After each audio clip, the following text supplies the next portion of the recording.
Halo, selamat malam pemirsa. Kembali saya Budi Sali bisa menjumpai Anda dalam program acara Bincang-Bincang. Dan pada malam hari ini kita akan berbincangkan mengenai wajah baru Surabaya Utara. Wajah baru Surabaya Utara. Dan di studio sudah hadir narasumber kami yang akan berbincang mengenai wajah baru Surabaya Utara. Saya akan menyapa terlebih dahulu. Yang pertama sudah hadir Ibu Husnul Khotimah selaku Ketua Komisi DPRD Surabaya. Selamat malam Ibu. Selamat malam. Iya, senang bisa berjumpa pada malam hari ini. Iya, baik, senang bisa langsung berjumpa dengan beliau dan tentunya saya ingin menanyakan terkait mengenai tanggapan beliau terkait mengenai wajah baru Surabaya Utara. Tidak ketinggalan di samping dari Ibu Husnul sudah hadir yaitu Ketua Kadin Kota Surabaya, Mas Ali Afandi. Apa kabar Mas Andi? Alhamdulillah baik Mas. Senang ya bisa berjumpa pada malam hari ini di sela-sela kegiatan Anda yang begitu padat sekali. Ya, dan juga saat ini kita sudah tersambung dengan salah satu rekan kita yaitu Ibu Farah Andita Ramadhani selaku Kepala Bidang Pariwisata Dispora Par Kota Surabaya. Selamat malam Ibu. Mas. Ya, baik. Selamat malam Ibu Farah. Selamat malam. Ya, baik. Kita akan berjumpa dan juga berbincang secara langsung via Zoom ya Bu ya. Tapi sebelum kita berbincang mengenai wajah baru Surabaya Utara, saya akan mengajak Anda untuk menyaksikan liputan berikut ini. Surabaya Utara kini kian menjadi perhatian publik pasca secara resmi dibuka oleh Wali Kota Surabaya sebagai wisata heritage pada 3 Juni. Selain memperkenalkan dan menghidupkan kembali kawasan yang memiliki nilai sejarah tinggi saat masa penjajahan, kawasan Surabaya Utara yang juga dikenal sebagai pusat dagang yang menggabungkan zona Arab, Eropa, Melayu, Pecinan, dan Jawa ini diharapkan dapat kian menghidupkan perekonomian di kawasan ini. Dengan kota tua ini maka akan membangkitkan ya tempat-tempat di kota Surabaya yang penuh dengan cerita, penuh dengan heritage, penuh dengan historinya kota Surabaya. Karena di sebelah situ ada mobilnya Malabi yang tewas di Surabaya dengan perjuangan anak-anak Surabaya, sehingga kita bisa mengenang kota lama dan bisa mengenang kota lamanya kota Surabaya heritage-nya. Tapi yang pasti di pusat inilah maka kegiatan anak-anak muda akan kita gerakkan. Lantas bagaimanakah langkah pemerintah dalam membantu membangun kehidupan masyarakat sekitar wisata heritage, baik dari segi pariwisata dan juga ekonomi? Kita bahas dalam wajah baru Surabaya Utara.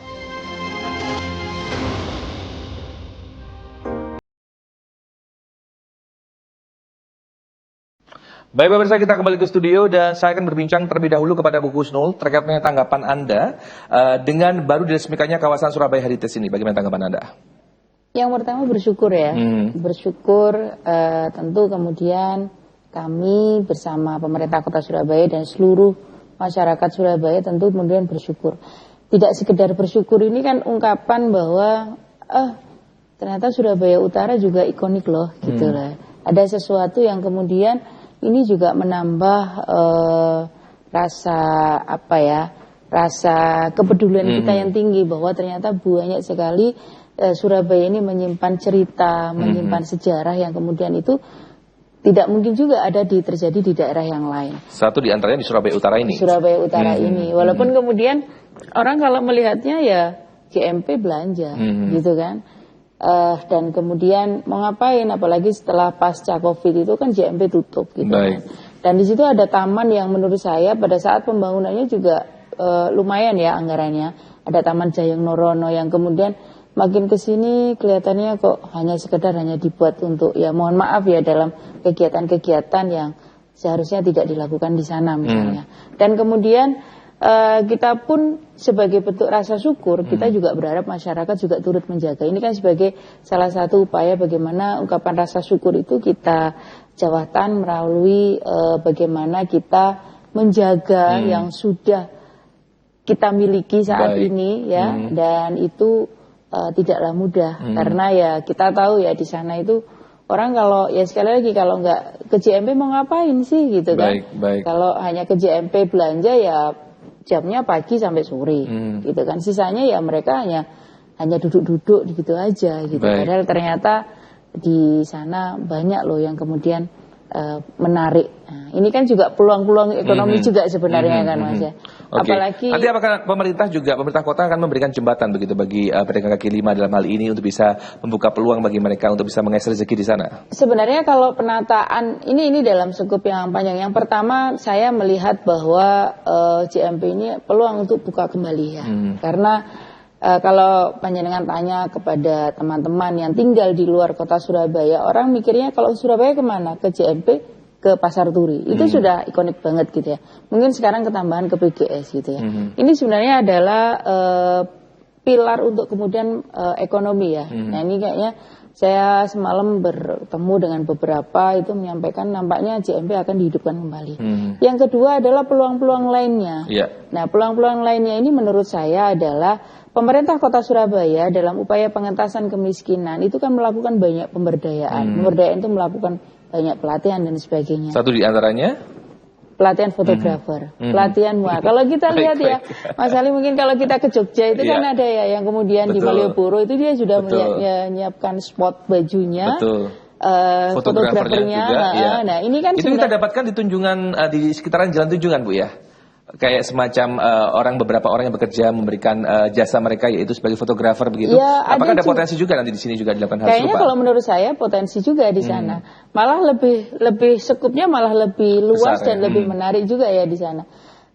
Itu kan seneng gitu ya pakai baju noni-noni Belanda gitu ya kayak kan gitu kan dia kita mengingat bahwa kita pernah loh seperti ini. Ini sebenarnya cerita yang panjang sekali. Baik. Jadi kesannya nggak horor ya pakai baju noni Belanda ya? Enggak ya mungkin. Ya baik, saya beralih ke Mas Adi. Mas Adi, tanggapan Anda bagaimana? Ya, Mas Ucok. Jadi kalau dari kami Kadin, saya melihat potensi yang sangat luar biasa dari Kota Lama ini, terutama exposure ketika masyarakat datang ke ruang ketiga, otomatis secara tidak langsung lingkungan yang ada di sekitar itu akan hidup. Kalau misalnya kita melihat kemarin pada saat pembukaan ada 3D mapping Plaza Internasio didesain sedemikian rupa, gabungnya bangunan kolonial dengan teknologi. Itu akan menjadi salah satu daya tarik wisata. Jadi dengan dibangunnya Kota Lama akan meningkatkan pariwisata secara direct dan penataan PKL. Kemarin saya juga melihat luar biasa bagaimana pemerintah bisa menata dan membangun sentra-sentra PKL yang di sekitar sana. Dan di situ juga kita bisa melihat bahwa potensi perekonomian yang ada di Kota Lama akan menjadi hidup karena segitiga emas itu menjadi jantung dari Surabaya. Apalagi dengan ditatanya Kota Lama ini, pecinan, kawasan Eropa, kampung Arab itu akan terintegrasi sehingga ke depan banyak peluang-peluang usaha yang bisa dilakukan. Oke, baik. Kita beralih ke Bu Farah. Bu Farah, halo. Bu Farah? Ya, halo Mas. Ya, baik. Kalau berbicara mengenai kawasan heritage baru saja diresmikan, Bu, dan terbilang sukses menarik animo masyarakat bahkan sejak sebelum diresmikan. Tanggapan Anda bagaimana, Bu? Iya, baik. Terima kasih. Jadi memang kita lihat Kota Lama ini sudah istilahnya trending topik gitu ya hari-hari ini di Surabaya. Memang sebelum diresmikan sudah banyak sekali warga yang berdatangan ke sana karena bagaimanapun ini adalah open public space gitu. Siapapun bisa datang ke sana, siapapun bisa melihat progres bagaimana kami berprogres untuk merevitalisasi wajah baru Kota Lama. Dan bahkan ketika sudah diresmikan kemarin tadi malam ya tepatnya itu luar biasa antusias masyarakat yang hadir di sana. Nah harapan kami memang tadi seperti yang disampaikan Bu Husnul juga semua warga Kota Surabaya maupun nanti wisatawan yang akan datang melihat bagaimana sih sebetulnya transformasi yang cukup besar dari wilayah ini dahulunya seperti apa, sekarang menjadi seperti apa. Itu harapannya semuanya juga yang berkunjung ke sana bisa sama-sama saling menjaga bersama-sama dengan pemerintah kota, menjaga kawasan ini untuk tetap hidup dan tetap dalam kondisi yang baik dan bisa dikunjungi oleh siapapun nantinya. Baik, Bu Farah, kalau kita ketahui bahwasannya zona Eropa ini membludak sekali ya, mendapatkan respon yang sangat luar biasa bagi masyarakat Surabaya. Lantas kira-kira fokus selanjutnya di zona apa lagi, Bu? Zona berikutnya memang yang paling dekat sebetulnya pasti adalah Pecinan. Jadi Carak Town ini yang ada di area Kembang Jepun itu sudah kita lihat memang perubahannya. Pada saat launching kemarin juga Bapak Wali Kota dan tamu undangan juga sudah sempat berkunjung ke sana. Kemudian sampai ada juga opening Xinhua ya, barbershop tertua yang ada di kota Surabaya. Tapi kemudian kita melihat ada potensi-potensi yang menarik juga di Pecinan itu adalah bukan hanya kia-kia yang kita kembangkan sebagai street food di weekend begitu, tapi bagaimana perekonomian di sana juga bergerak melalui pengusaha-pengusaha yang mulai tertarik untuk membuka tenan-tenan di parcel-parcel yang ada di sana, sehingga betul-betul Chinatown Surabaya itu akan terbentuk secara permanen ada di area Kembang Jeput. Baik, ya kita harus break dulu sejenak Bu Farah dan juga Bu Kusnul serta Mas Andi, kita harus break dulu sejenak, kita akan sambung lagi perbincangan kita. Pemirsa ada jam beralih kemana-mana karena kami akan segera kembali tentunya setelah pesan-pesan berikut ini.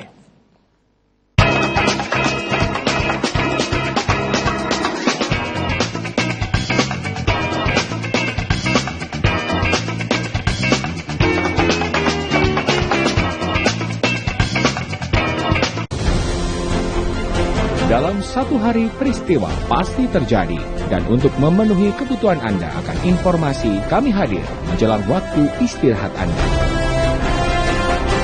Usai melempar jumroh akobah, jamaah bertahalul, maka tidak heran terjadi antrean di barbershop sekitar Jamarot. Update malam setiap hari pukul 21.30 waktu Indonesia Barat. Di Jawa Post TV.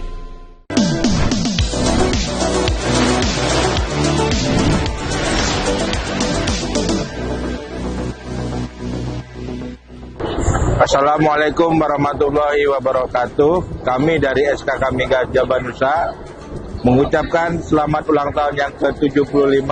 Semoga semakin kreatif dan sukses. Jawa Pos maju bersama. SKK Migas Jabanusa.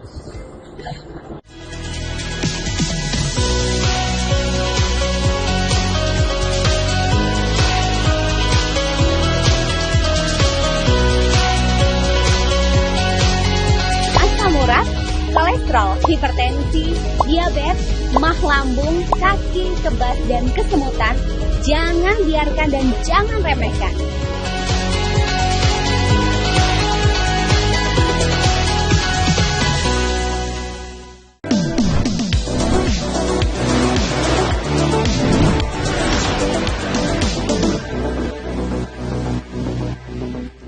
Kami dari Pertamina EP Cepur Regional Indonesia Timur mengucapkan selamat ulang tahun yang ke-75. Semoga Jawa Pos semakin independen dan jaya selalu.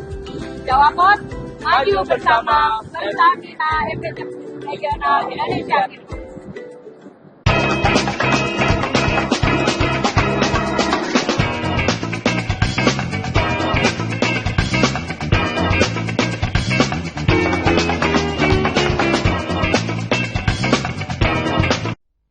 Terima kasih pemirsa yang masih bersama kami dalam program acara Bincang-Bincang. Masih bersama saya Puja Rusali. Saya ingin kembali bertanya kepada Bu Kusnul terkait mengenai usulan yang menjadi prioritas revitalisasi untuk tahap lanjutan. Bagaimana Bu? Kalau yang menurut kami yang selanjutnya adalah menangkap peluang. Ini nanti Mas Ali juga akan menambahkan ya bagaimana kemudian peluang-peluang di sana itu apalagi sih yang kemudian bisa membangkitkan perekonomian masyarakat. Baik. Ya kan? Memang ini harus ditata sejak dini. Jadi mulai penataannya itu yang semuanya yang memiliki yang dia sudah lama bergelut pada UMKM dan kemudian itu sudah melewati quality control dan lain dan sebagainya. Ini kan sudah mulai ditata. Nah, menarik memang kalau kita lihat ya, Kota Lama itu ikoniknya namanya Semarang, di Semarang. Kota Tua itu Jakarta, Mas. Betul. Kadang saya berpikir apa Surabaya namanya juga harus Kota Lama ya kan. Orang kalau ngomong mau kemana ke Kota Lama. Ini kan saya ngobrol kalau sama Bu Farah dan teman-teman disebut apa namanya masa pantas ya Kota Lawas kan kayak gitu. Kemudian yang kedua ngomong kemudian pemulihan apalagi yang harus kemudian kita update. Yang pertama adalah untuk saat ini ngomong jangka panjang Mas.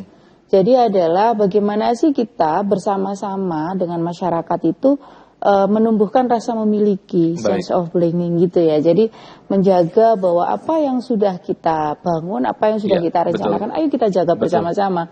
Beberapa kemarin kan sempat viral nih ada yang nama penunjuk jalannya sudah mulai ada yang berkurang atau apa dan sebagainya. Ini kan harus dijaga bersama-sama. Jadi edukasi perlu sekali dalam hal ini ya. Betul, edukasi luar dan dalam ya, baik betul. melalui sosial media maupun yang lainnya. Karena apa? Ini tidak mudah. Jangan sampai kemudian hanya gegap gempita semalam, hanya gegap gempita berapa hari, kemudian ya udah selesai begitu aja, kan tidak. Ini harus kita jaga sampai kapanpun gitu ya. Kalau ada hal-hal yang perlu kita perbaiki, ya ayo bagaimana kemudian upaya kita menjaga. Nah, yang terdekat itu mungkin kalau ini ya, ini sudah hidup nih. Kemudian agak geser mungkin yang Kia-Kia tadi sampaikan Bu Farah. Memang kan sempat viral juga ya Kia-Kia beberapa waktu yang lalu, eranya Pak Wali Kota Bambang Deha itu juga sempat buka kan Mas? Sempat buka, kemudian tutup, sekarang buka lagi. Lah ini kan juga harus dihidupkan kembali karena memang ya kita memahami bahwa upaya-upaya itu tidak mudah gitu ya. Jadi karena tidak mudah ya ayo kita bangun, kita tumbuhkan bersama, ya kita jaga gitu. Baik, apakah nanti ini akan bernasib sama seperti Kia-Kia kemarin pun Bu, hanya bersifat sementara saja di awal? Saya berharap tidak. Karena mohon maaf kita ngomong ini ya hal yang menurut saya ini juga kalau ngomong pembiayaan Mas, mohon maaf ini tidak murah. Ya tidak murah itu artinya begini, karena banyak faktor yang kemudian terlibat secara aktif. Kayak tadi malam itu Pak Wali Kota memberikan penghargaan kepada Nippon ya, yang dia sudah memberikan bantuan. Itu kan artinya kan kalau diuangkan juga tidak murah gitu ya. Dan kemudian bagaimana penataan revitalisasinya kemudian yang biasanya dia mengais rezeki di situ.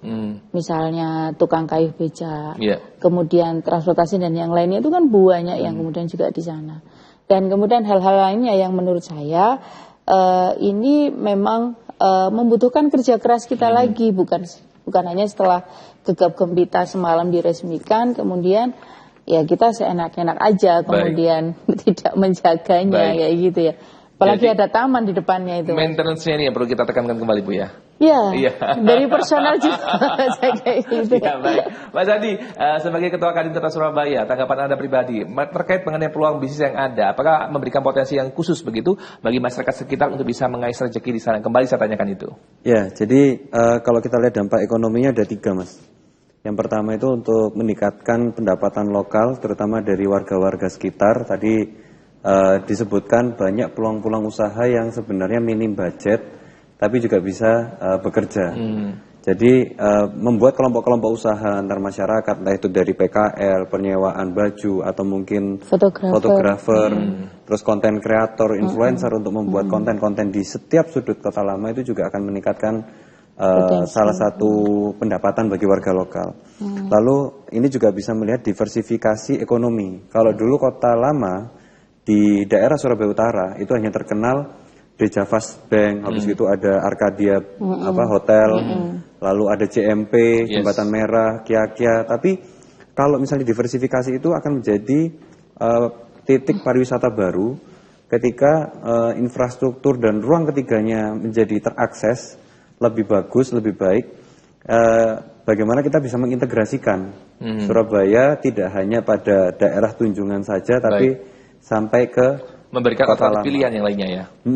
Jadi tersegmen dan saya kira ini tugas lumayan menantang dan kalau Pemkot punya grand design itu partisipasi pembangunan inklusif seperti apa yang bisa kita libatkan melalui Kadin, melalui komunitas, melalui kelompok-kelompok kerja lainnya. Baik. Seperti itu. Terlepas dari apapun dan juga sesuai dengan jabatan Anda, saya ingin bertanya secara personal begitu. Tanggapan Anda pribadi apakah absorpsi atau boleh dikatakan penyerapan masyarakat secara luas dalam artian sini adalah merupakan antusias masyarakat secara mendalam begitu Kota Surabaya terhadap Kota Lama ini, apakah akan bertahan lama begitu sama halnya seperti Kota Tua Jakarta atau bahkan Semarang?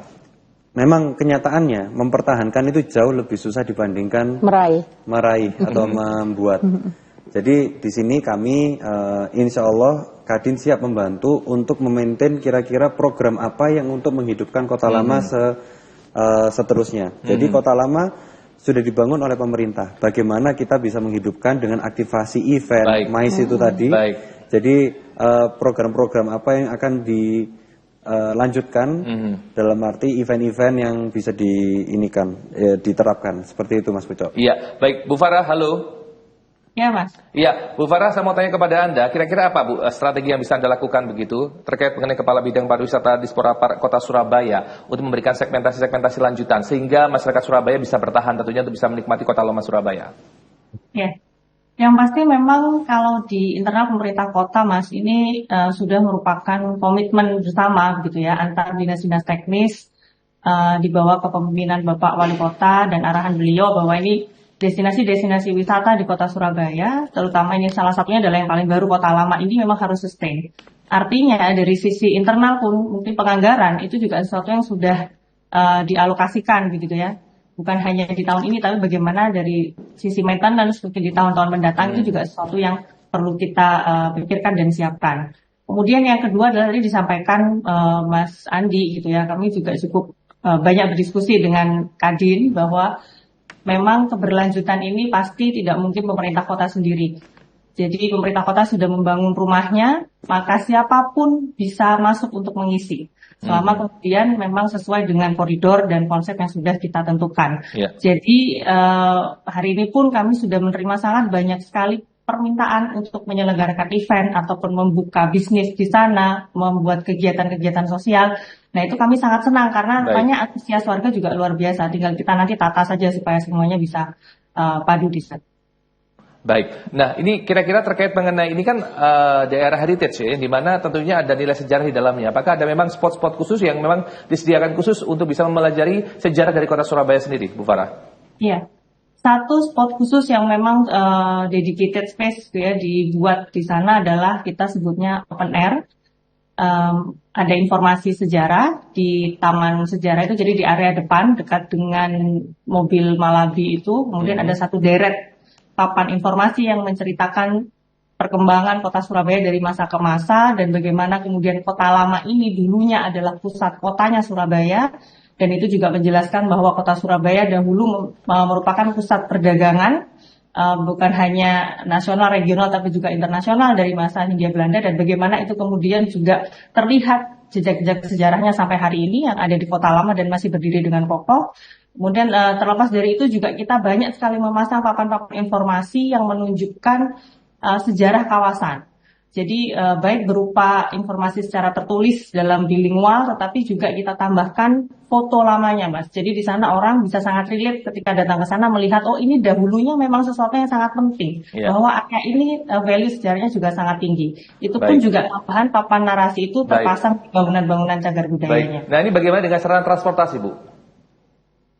Sarana transportasi, kalau transportasi umum kita sudah melihat di layar juga ya banyak dilewati oleh Surabaya Bus gitu. Jadi memang ini adalah salah satu jalur utama koridor Purabaya Raja Wali yang dilewati oleh bis Surabaya dan itu sangat mudah untuk diakses oleh masyarakat dan juga sangat murah. Jadi secara transportasi umum sangat aksesibel.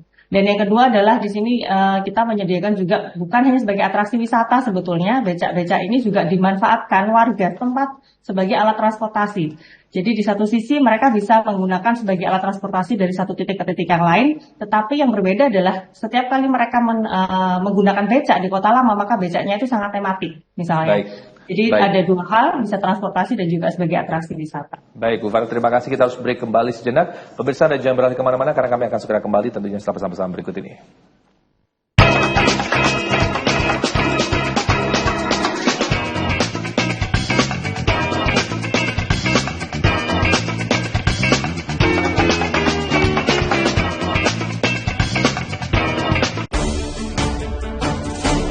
Mengisi waktu siang Anda, kami hadirkan berbagai informasi yang terjadi. Melaporkan peristiwa langsung dari lokasi.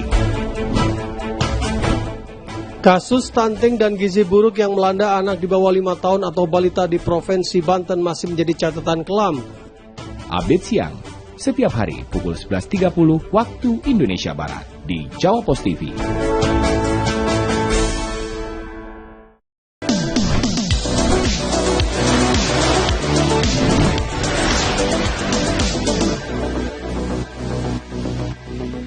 Kami dari PLN mengucapkan selamat ulang tahun yang ke-75 tahun.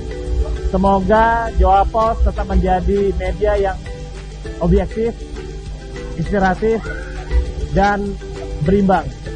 Jawa Pos maju bersama PLN.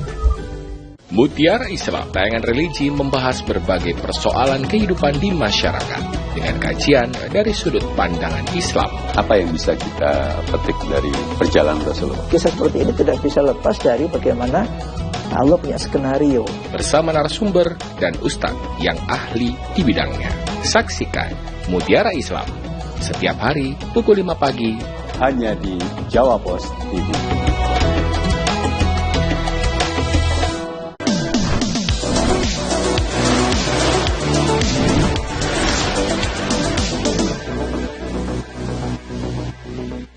Kami dari Kangean Energi Indonesia mengucapkan selamat ulang tahun yang ke-75 tahun. Semoga Jawa Pos semakin sukses, maju, dan memberi manfaat kepada seluruh pembacanya. Jawa Pos, maju bersama Kangean Energi Indonesia.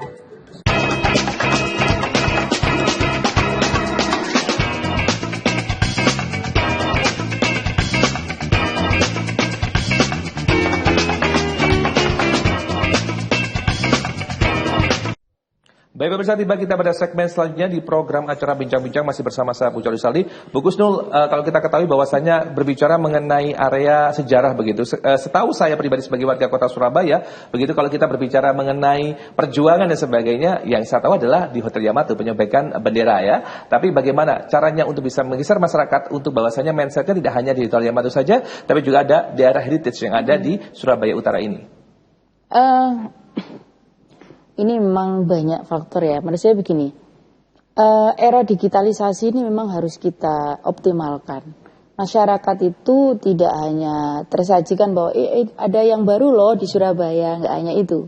Ada loh kopi ini, tidak hanya itu. Tapi juga ada sejarah-sejarah yang mungkin beberapa kali memang kita harus perlu tayangkan. Masyarakat kita itu kan kalau melihat data ya, Indonesia itu paling banyak yang mengakses internet dalam satu waktu. Itu paling tinggi jangkauannya. Artinya bahwa media ini memiliki potensi yang tidak bisa dipisahkan begitu saja. Bagaimana kemudian bersama-sama mengedukasi masyarakat. Mengedukasi ini kan bermacam. Jadi ya bisa termasuk mungkin nanti di sana ada menyiapkan tour guide misalnya ya. Ini kan penting juga bicara tentang sejarah gitu ya. Kalau tadi Mas Ali menyampaikan ada Hotel Arcadia. Dulu itu kan namanya Ibis itu Mas. Betul. Dan kemudian tadi dengan ini serem loh kayak gitu kan. Tapi tingkat okupansinya luar biasa di sana. Masih keterisian untuk banyak orang yang minum masih lumayan. Untuk saat ini ya. Tapi kemudian selain kemudian ini ngomong kemudian ini bicara tentang sejarah nih gitu ya. Ya mungkin kalau orang Indonesia, orang Jawa dia bisa baca sekalian jalan-jalan. Dan tinggal kemudian bagaimana ketika banyak wisatawan yang berkunjung sana. Kemarin itu kita lihat beberapa akhir-akhir ini ya, itu kan sudah menjadi jujukan destinasi para wisatawan luar ya. Jadi itu perlu disiapkan tour guide. Ini bercerita nih. Nah kayak gini mereka nanti juga akan mengulas, memberikan ulasan, testimoni dan sebagainya. Nah yang lain kemudian terkait sejarah. Nah sejarah ini kan memang harusnya juga sudah masuk kurikulum ya. Jadi kita ini kan nggak tahu hanya sekedar tahunya oh terjadi nih di Hotel Yamato gitu kan, merupakan hanya itu aja yang kemudian tertancap. Saya juga sama dengan Mas Ujo sebenarnya. Tapi ternyata ketika kemudian kita sering ketemu oh ini peninggalan loh gitu kan dan sebagainya, itu akhirnya kita mencari tahu. Maka kemudian kalau kami ketemu dengan teman-teman di Disbud Porapar yang kebetulan mitra kerja kami selalu bilang kalau tempat-tempat yang kemudian itu cagar budaya itu kita minta untuk ada diberikan tanda kayak barcode gitu loh Mas, sehingga ketika orang itu mengfoto scan dia tahu sejarahnya gitu kan. Itu kan kadang-kadang juga masyarakat yang awam cukup dengan begitu ternyata ini tuh berdiri ini karena ada kejadian seperti ini kan secara tidak langsung itu juga mengedukasi ya. Jadi itu luar biasa. Baik Mas Andi, saya mau tanya kepada Anda kembali tantangan terbesar Anda begitu dalam proses memberikan kontribusi untuk pembangunan kota Surabaya Utara ini. Gini, jadi kalau saya lihat tadi beberapa yang harus dikerjakan bersama itu adalah terintegrasi antara di Kota Lama itu kan ada berbagai macam sektor perusahaan ataupun industri atau perbankan. Jadi bagaimana kita bisa menurunkan ego sektoral usaha supaya bisa terintegrasi. Contoh kita harus melihat benchmarkingnya kemana. Di Singapura antara Wisma Atria, Orchard Ion dan lain sebagainya, walaupun berbeda perusahaan, dia ada tunnel yang menghubungkan khusus. Iya, betul. Nah Di Kota Lama itu ada berbagai macam restoran, berbagai macam hotel, berbagai macam fasilitas yang pelayanan lah. Itu bisa bagaimana misalkan mengintegrasikan antara nanti di hotel Yamato yang saat ini namanya Hotel Majapahit ke Old Town atau ke Kota Lama. Dan itu melalui jalan tunjungan, dan itu bisa menjadi narasi besar bahwa itu ada rute perjalanan begitu ya? Rute perjalanan yang terintegrasi antara Surabaya Pusat dengan Surabaya Utara. Baik, menarik sekali ini ya. Jadi harapannya itu pengusaha-pengusaha yang ada di Surabaya, baik itu restoran maupun apa, itu berani untuk mengintegrasikan sepanjang Kota Lama dan jalan tunjungan itu terintegrasi. Saya kira dampak multiplier efeknya akan banyak, Mas. Jadi tukang becak pun di Kota Lama itu merasa bahwa ada yang mengonekkan mereka bisa mendapatkan market dari Surabaya Pusat. Baik. Ada yang terintegrasi misalnya pakai Tour de Wagen yang kemarin ada. Itu juga kendaraan listrik itu, Mas. Jadi bisa dibilang sustainable-nya sudah dapat juga dari kota ramah lingkungan. Seperti itu. Oke, kalau Bu Farah sendiri, kalau melihat adanya situasi kondisi seperti ini begitu, butuh waktu berapa lama begitu PR bagi Anda untuk bisa mengedukasi masyarakat sehingga sense of belonging mereka ini sangat kuat sekali terkait mengenai Kota Lama Surabaya ini? Iya, mengedukasi masyarakat tentu kita tidak bisa melihat harus 1 bulan 2 bulan ya. Mungkin ini sesuatu yang endless. Karena memang perubahan yang ada di sana juga pengembangan itu kan selalu bergerak terus secara dinamis. Baik. Tapi secara konsisten memang kami bersama dengan rekan-rekan OPD teknis terkait itu kami menyepakati konsep bersama yang kita pegang. Kemudian apa saja do and don'ts-nya sehingga ketika menemukan sesuatu yang tidak tepat di lapangan, kemudian semuanya satu suara bahwa oh ini memang tidak boleh, ini kurang tepat, maka bagaimana ini seharusnya diedukasi, disampaikan kepada masyarakat secara baik apa yang seharusnya mereka lakukan di sana. Seperti itu, Mas. Jadi memang butuh waktu yang sepertinya juga tidak singkat begitu ya, tetapi dengan kita komitmen dan konsisten dengan itu sih insya Allah bisa tercapai dengan lebih cepat. Lantas sekarang sampai saat ini bagaimana langkah sosialisasi yang dilakukan oleh Anda secara pribadi bersama dengan tim Anda dalam artian untuk mengenalkan Kota Lama Surabaya kepada warga Kota Surabaya sendiri? Kalau bicara terkait promosi, sebetulnya memang kami menggunakan banyak channel media begitu ya. Dan terbukti mungkin hari ini dilihat sudah cukup viral gitu Kota Lama Surabaya. Dan itu bukan hanya dari media pemerintah kota saja, tetapi juga dari rekan-rekan influencer, dari media-media cetak maupun offline yang lain. Dan itu kami sangat mengapresiasi luar biasa. Ini merupakan salah satu strategi untuk mempercepat promosi Kota Lama Surabaya kepada masyarakat luas gitu ya, wisatawan. Dan bukan hanya melalui media, kami juga menjalin komunikasi yang intens dengan rekan-rekan travel agent dan hotel, Mas. Jadi bagaimana kemudian ini menjadi salah satu daya tarik wisata baru dan unggulan berbasis sejarah di Kota Surabaya. Dan dengan promosi itu yang kita lakukan, informasi kita sampaikan kepada rekan-rekan travel agent dan hotel, mereka dengan sangat cepat menangkap dan sudah mulai banyak yang membawa wisatawan dari luar Kota Surabaya masuk ke sini, Mas. Oh baik, seperti itu ya. Lantas kalau Bu Kusnul menambahkan lagi terkait mengenai penataan transportasi yang ada di sana secara personal ya. Kita ketahui bahwasanya banyak sekali mobil jeep dan sebagainya. Lantas bagaimana? Apakah ada potensi khusus Bu kalau kita berbicara mengenai datangnya wisatawan luar, datang ke Surabaya, hanya datang ke Kota Lama Surabaya? Bagaimana cara untuk menggiring hal tersebut bisa sesuai dengan apa menjadi harapan dari Pemkot Surabaya sendiri?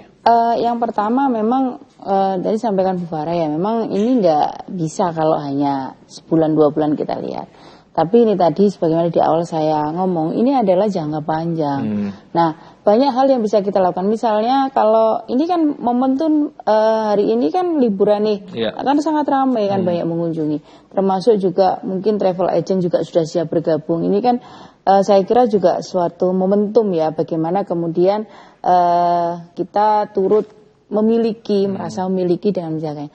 Bagaimana dengan transportasi yang menarik sebenarnya kalau naik jeep ya. Cuman orang kalau nggak biasa itu akan sesuatu kayak biasa aja gitu kan ya. Tapi sebenarnya ini sesuatu yang kemudian ada kisah loh kayak gitu. Nah ini kan tinggal kemudian kita tata. Beberapa komen warga yang saya dapatkan diantaranya harganya jangan mahal-mahal ya gitu kan. Karena kan perawatan mobil tua itu juga udah murah ya Mas Ali gitu. Terus kemudian tanpa harus kemudian ini ya, misalnya dia ngomong aku mau ke sana gini, mau ke sana dulu, ke sana enggak. Tapi kalau naik jeep itu udah langsung rutenya itu jelas gitu loh. Kalau misalnya itu wisatawan perlu kemudian dengan tour guide-nya dia akan cerita ini begini gitu. Ini yang kemudian kami melihat bahwa transportasi memang cukup penting ya. Kalau semalam itu saya mudah-mudahan ya mungkin karena semalam itu begitu sangat crowded Mas Ali ya. Jadi antusiasme masyarakat juga tinggi gitu ya. Kami memilih untuk kemudian yaudah next aku datang lagi ya kayak gitu ya, untuk kemudian memenuhi sebenarnya lebih eksplor lagi ya. Iya, lebih eksplor lagi gitu ya. Jadi ya ini sesuatu yang kemudian membuat orang itu harus kepingin kunjung lagi. Kemudian masalah mindset angker Mas. Kadang-kadang kota lama, kota tua itu kan angker ya, gitu. Jadi kemarin itu, Masya Allah ini kok orang lihat JMB aja yang sudah pasca COVID, ya kan, ini kan tutup ini Mas. Orang kan melihat apa kan ya serem dan sebagainya, apalagi kemudian hal-hal lain ya yang kemudian kita tidak tahu dengan batasan ilmu fisik kita. Artinya bahwa kota lama dibuat, kemudian lampunya dan kemudian ya dibuat semenarik mungkin ya untuk menghilangkan kesan angkernya ya. Kota lama kayak gitu ya.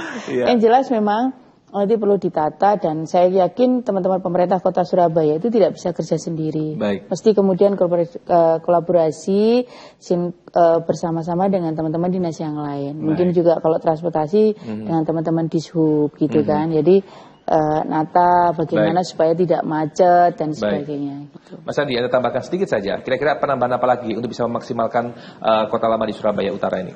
Pembangunan kolaborasi inklusif, Mas. Bahwa kota lama itu milik bersama. Jadi mungkin kita bisa melibatkan institusi pendidikan untuk studi kasus yang ada di sana seperti apa, inovasi produk seperti apa, eksekutornya nanti dari pengusaha, pembuat regulasinya dari legislatif dan mungkin dari pemerintah, dan tentunya itu harus semuanya bergerak serentak, tinggal peran masing-masing seperti apa. Baik, seperti itu ya. Kita harus jeda dulu, kita harus break dulu sejenak. Pemirsa, Anda jangan berlari kemana-mana karena kami akan segera kembali, tentunya setelah pesan-pesan berikut ini.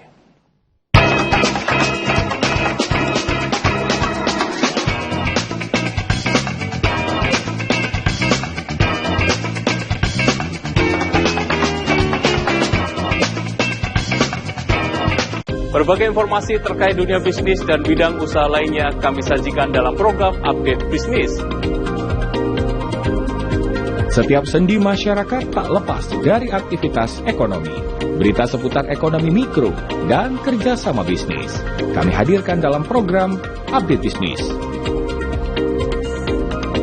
Senin hingga Jumat pukul 13 waktu Indonesia Barat di Jawa Pos TV.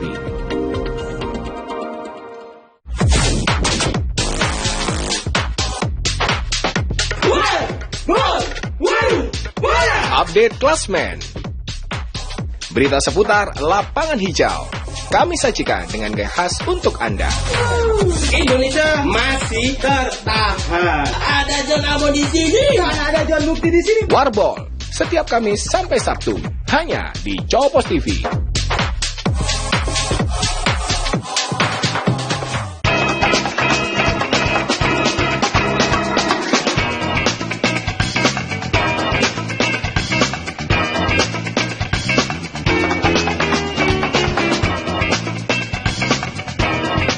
Terima kasih pemirsa, Anda masih bersama kami dalam program acara Bincang-Bincang, masih bersama saya Puja Rusali. Saya ingin mengajukan pertanyaan lanjutan kepada Mas Andi dan juga Bu Gusnul serta juga Bu Farah. Ya, saat ini tengah bergabung dengan kita via Zoom ya Bu ya. Nah, kira-kira saya mau tanya kembali kepada Bu Farah Bu. Bu Farah, kira-kira tantangan terbesar apa Bu?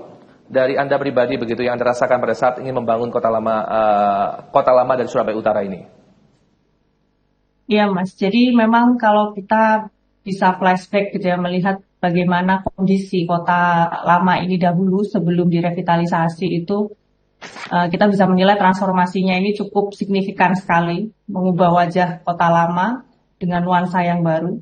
Sehingga memang tantangannya secara fisik dan non fisik gitu ya. Artinya secara fisik juga cukup berat kondisi untuk mengubah yang dulunya adalah jalan yang mungkin juga sudah tidak difungsikan dengan baik, dengan kondisinya juga sudah sangat buruk, kita harus ubah dan kualitasnya ditingkatkan, kemudian semua jalan harus diaspal dan sebagainya. Gedung-gedung lama itu yang kondisi cagar budaya terutama yang harus sangat berhati-hati juga treatmentnya, semuanya harus direvitalisasi. Nah ini memang butuh ketelitian dan kehati-hatian dengan waktu yang sangat singkat gitu ya.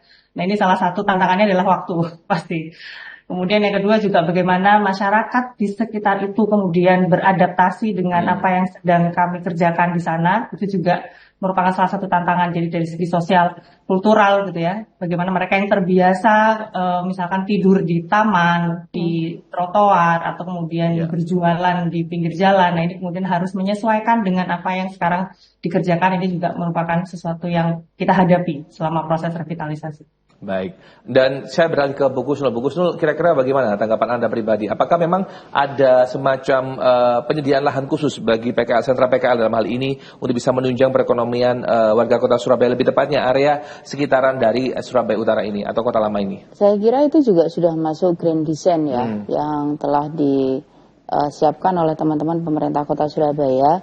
Di mana sih gitu ya? Bukan kemudian kita tidak boleh ya, tapi ditata. Dan kemudian nanti juga pasti akan diarahkan kok. Yang jelas adalah bahwa penataan ini juga tidak mudah ya, karena tentu akan banyak orang yang ambil peran, ambil kesempatan pada saat itu, dan mesti kan iya. Dan biasanya pemerintah itu pasti kemudian mendahulukan wilayah sekitar.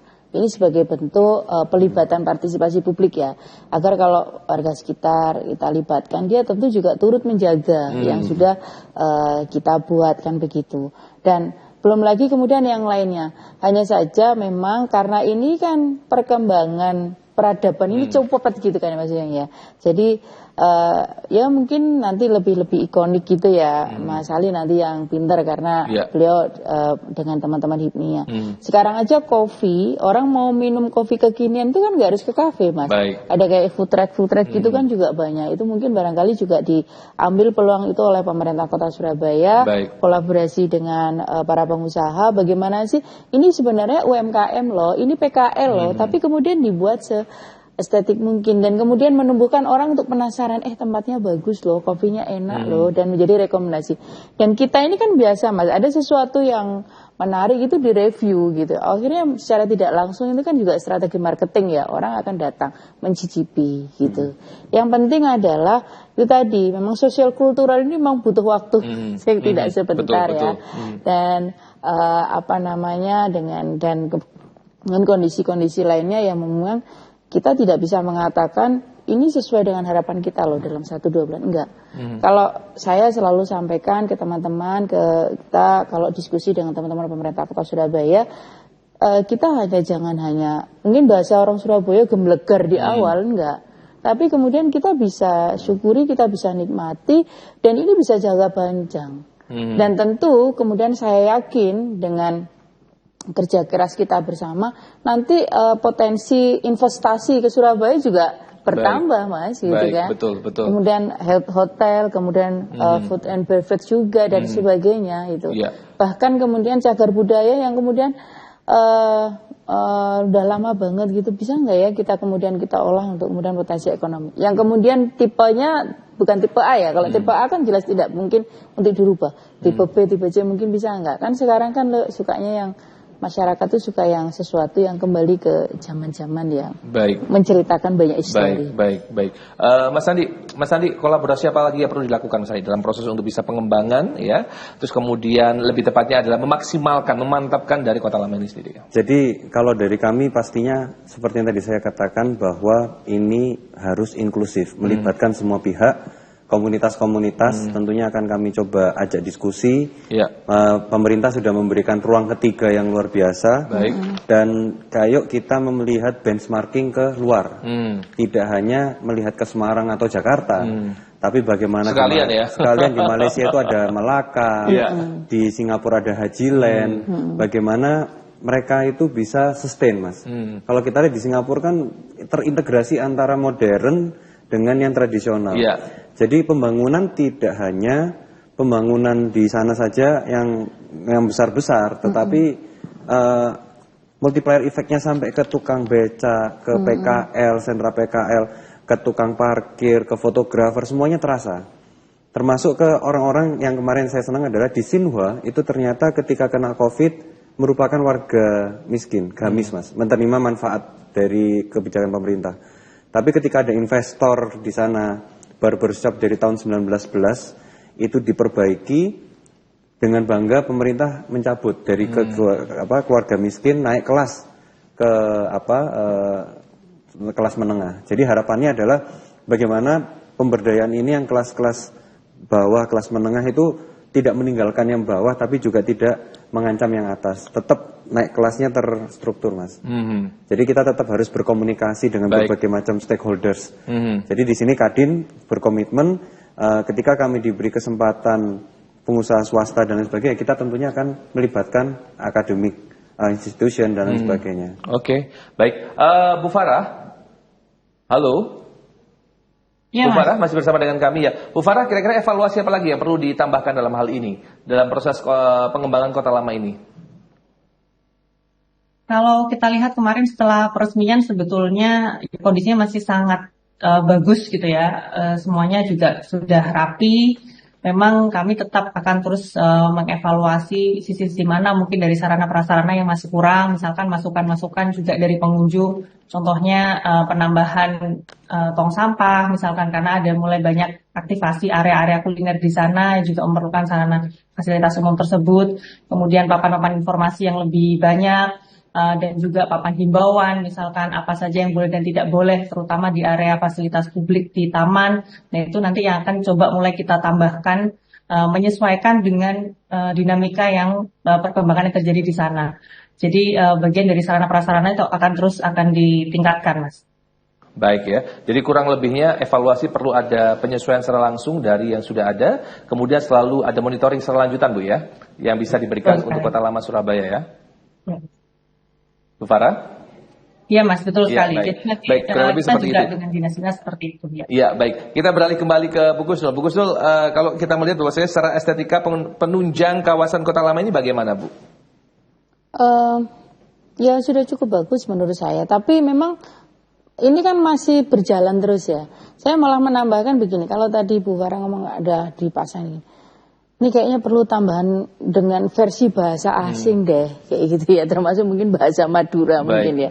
Dan juga mungkin ini apakah perlu ya, ini saya sempat mikir juga, semalam tuh ketika datang, setelah acara itu ya, betul tadi sampaikan Farah, sampahnya lumayan banyak Mas. Jadi kan masyarakat mungkin bingung ya, cari mau buang kemana dan sebagainya, ini juga perlu juga segera ditindaklanjuti. Dan yang lain ya semalam itu memang ya beberapa lampunya juga sudah nyala dan ya untuk hari-hari selanjutnya memang harus begitu gitu ya. Apalagi kemudian JMP ini belum ada gambaran kapan mau kembali menggeliat lagi ya. Kalau misalnya itu semuanya nyala, tentu kemudian akan banyak multi tadi yang disampaikan oleh Mas Ali itu yang kemudian juga terdampak. Orang mau belanja juga dapat, orang mau foto juga dapat, orang mau apa juga dapat kayak gitu ya. Tinggal kemudian kita masih ada PR lagi nih, bagaimana sih sebenarnya mengedukasi publik untuk menumbuhkan rasa memiliki, turut menjaga. Kalau kita lihat di kota tua aja yang di Jakarta itu ya Mas, setiap pagi itu mesti ada aja yang entah itu olahraga, entah itu apa, kayak gitu kan banyak. Dan bisa dijadikan syarat edukasi. Mungkin orang mau podcast atau mau tampil, kayaknya senang juga ya ketika melihat orang, oh udah banyak nih yang mau sewa, kayak gitu ya. Baik. Ini menarik sekali, kita akan perbincangkan kembali, kita masih menyisakan satu segmen. Pemirsa Anda jangan beralih kemana-mana, karena kami akan segera kembali tentunya setelah pesan-pesan berikut ini.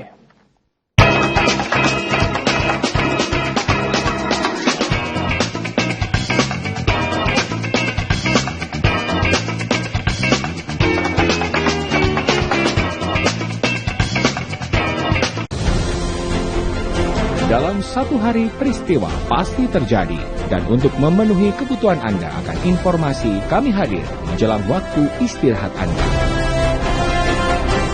Usai melempar jumroh akobah, jamaah bertahalul, maka tidak heran terjadi antrean di barbershop sekitar Jamarot. Update malam setiap hari pukul 21.30 waktu Indonesia Barat di Jawa Post TV. Hadirkan berita seputar kebijakan, pemerintahan, aktivitas bercorak keindonesiaan. Dikemas secara ringan.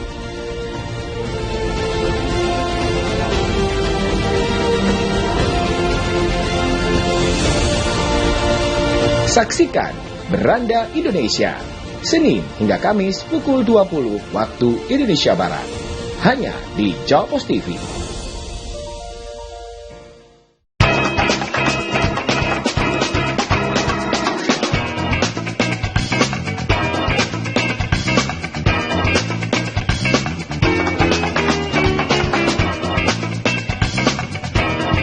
Pemirsa, tiba kita pada segmen terakhir untuk program acara Bincang-Bincang masih bersama saya Pucor Sali. Saya ingin bertanya mengenai harapan dari masing-masing narasumber kami yang sudah hadir di studio dan juga satu narasumber kami yang sudah terhubung dengan via Zoom ya. Saya akan coba terlebih dahulu dari Bu Kusla. Harapan Anda secara pribadi untuk Kota Lama Surabaya Utara ini apa nih? Harapannya ini tentu menjadi menambah ya rasa syukur kita, rasa bahagia kita, bangga kita, rasa bangga kita terhadap Kota Surabaya, bahwa Surabaya itu tidak sekedar TP, tidak sekedar mall, tidak sekedar kuliner, tapi juga menyimpan banyak historis yang itu juga tidak kalah menarik. Tentu kemudian kami menyampaikan pesan, ayo kita jaga bersama yuk, kalau yang kurang itu yang mana segera kita tentu sangat terbuka ya menerima masukan-masukan itu, dan kemudian kami berharap kemudian ada kolaborasi yang epik untuk kemudian menjaga Kota Lama kita ini akan terus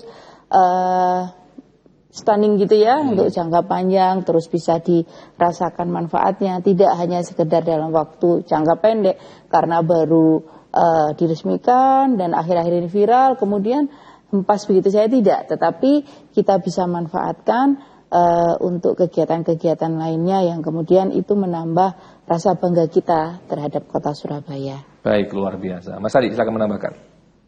Saya kira yang paling penting adalah mempertahankan Kota Lama itu untuk bisa tetap hidup, karena di sana itu banyak UMKM, banyak pelaku usaha, baik gig ekonomi seperti tadi fotografer, konten kreator, influencer, dan kami berharap dijaga. Jadi investasi besar datangnya juga dari pajak masyarakat. Otomatis itu sebenarnya ya dari masyarakat. Baik. Ketika dari masyarakat ke masyarakat ya. Benar. Jadi semua infrastruktur yang ada di sana kami harapkan bisa dijaga dengan baik oleh masyarakat. Bagaimana kita bisa melestarikan, mengedukasi juga, dan program-program perlu diaktifasi. Kami prinsipnya Kadin siap mensupport dan kolaborasi dengan Disbud Porapar dan pemerintah kota. Dan yang paling penting kita harus sudah mulai naik kelas. Surabaya tidak hanya kota terbesar kedua di Indonesia, tapi juga kota global yang bisa bersaing dengan kota-kota internasional lainnya, Mas. Baik, insya Allah menjadi smart city nantinya ya. Jadi Surabaya udah smart city. Baik. Smart city dan smart person, Mas. Iya, smart people juga. Bu Farah, halo Bu Farah. Iya, Mas. Iya, baik. Silakan Bu, harapan Anda untuk Kota Lama Surabaya Utara, Bu. Ya, harapan kami tentu saja pasti kalau dari sudut pandang pariwisata ini akan terus menjadi salah satu destinasi unggulan yang baru di Kota Surabaya berbasis sejarah begitu ya, dan bisa berkontribusi untuk meningkatkan kunjungan wisatawan baik lokal khususnya justru mancanegara, karena kawasan wisata heritage ini biasanya menjadi wisata minat khusus bagi wisatawan dari mancanegara. Dan tadi disampaikan juga Mas Andi, Bu Husnul, bahwa kami berharap partisipasi yang aktif dan positif begitu ya dari segenap masyarakat maupun stakeholder untuk bersama-sama menjaga, bukan hanya menjaga secara fisik tetapi juga menjaga ini keberlanjutannya dalam hal aktivitas, meramaikan dengan hal-hal yang sifatnya edukatif dan positif. Dan yang terakhir adalah ini bisa menjadi salah satu daya ungkit untuk perekonomian lokal, termasuk juga rekan-rekan otomatis yang ada di industri kreatif Surabaya, Mas. Baik, Bu Farah, mohon maaf ini sedikit agak keluar, Bu. Saya mau tanya kepada Anda, ini kan banyak nih masyarakat yang suka foto-foto datang ke Kota Lama Surabaya Utara nih. Pendapat Anda pribadi kira-kira golden hours yang paling enak dan paling oke untuk bisa foto-foto di sana di jam-jam yang tentunya hasilnya ada Instagramable di jam berapa, Bu? Sore. Ya, sore ya. Jadi jam 5 itu sudah maksimal. Paling banyak orang antara setengah 5 jam 5, Mas. Jadi menuju ke maghrib gitu ya, ketika sudah mau sunset. Itu di posisi angle yang koridor Jalan Raja Wali itu menjadi spot favorit sekali untuk bisa dapat view bangunan dengan nuansa senja Kota Lama.